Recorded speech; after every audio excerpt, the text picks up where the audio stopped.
In today's video, we will talk about additive and multiplicative relationships.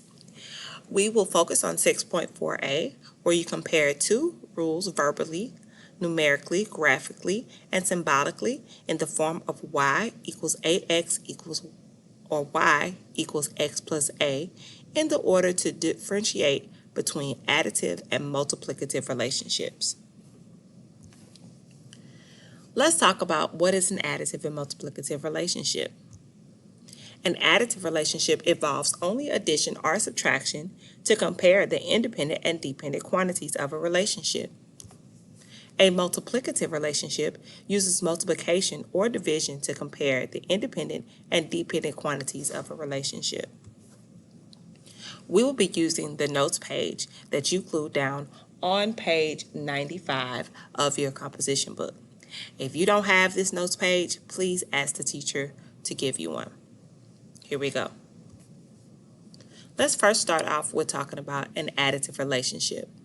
An example of an additive relationship is Manuel has a $20 gift card to Outback Steakhouse and some money in his piggy bank.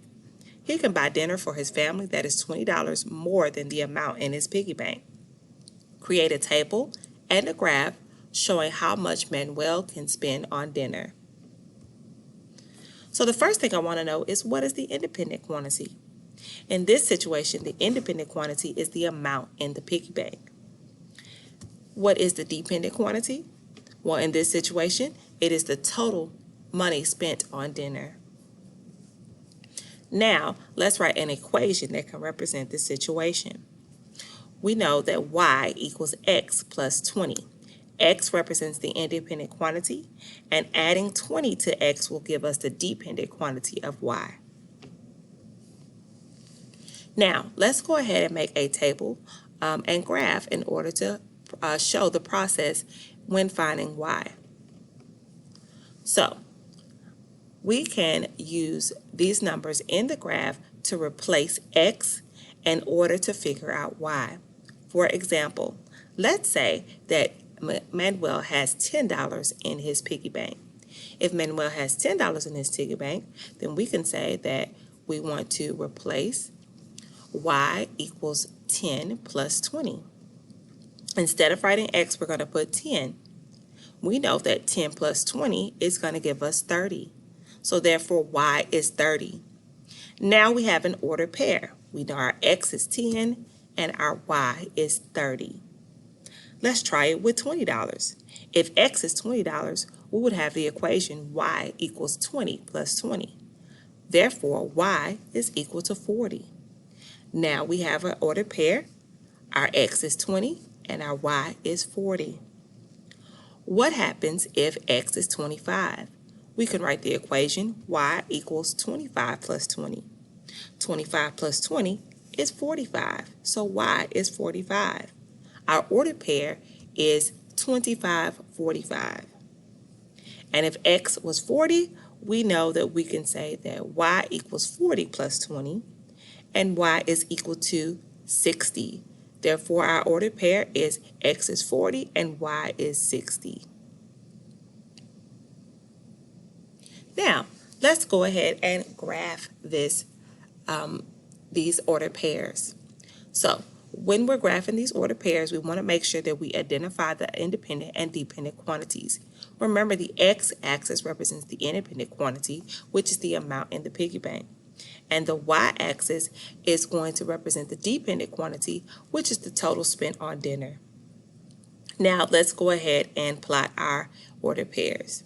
We have 10 and 30, 20 and 40, 25 and 45, and 40 and 60. When we draw a straight line through that, we can see that that is an additive relationship because we kept adding a number to x in order to get y. Now, let's try a multiplicative relationship example. On a website, you can download songs for $2 each. Create a table and a graph showing how much you could spend on songs. So, what is the independent quantity? The independent quantity in this situation is going to be the amount of songs. And the dependent quantity in this situation is going to be the total. Now, let's try to write an equation that can represent this situation. Remember, when writing an equation, you always want to start with y. And you want to think about what is happening to the independent quantity x. So what is happening to the amount of songs in order to get the total?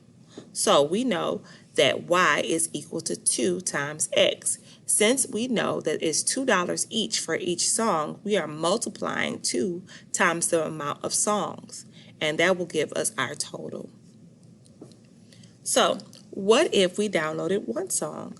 Our equation will be y equals $2 times one song, which means y will give us a total of 2. Our ordered pair would be 1 and 2. Let's take a look at the next one. What happens if we have 2 as our number of songs? We would write the equation y equals 2 times 2. Therefore, the total for y would be 4. Our x and y would be 2 and 4. We also have, if x was 4, then we would say y equals 2 times 4. Therefore, our total, or y, would be 8. And our ordered pair would be 4 and 8. And if we downloaded 6 songs, we would say y equals 2 times 6. Y is going to be equal to 12, and our ordered pair is 6 and 12. Now, pause the video and try to create your own ordered pair.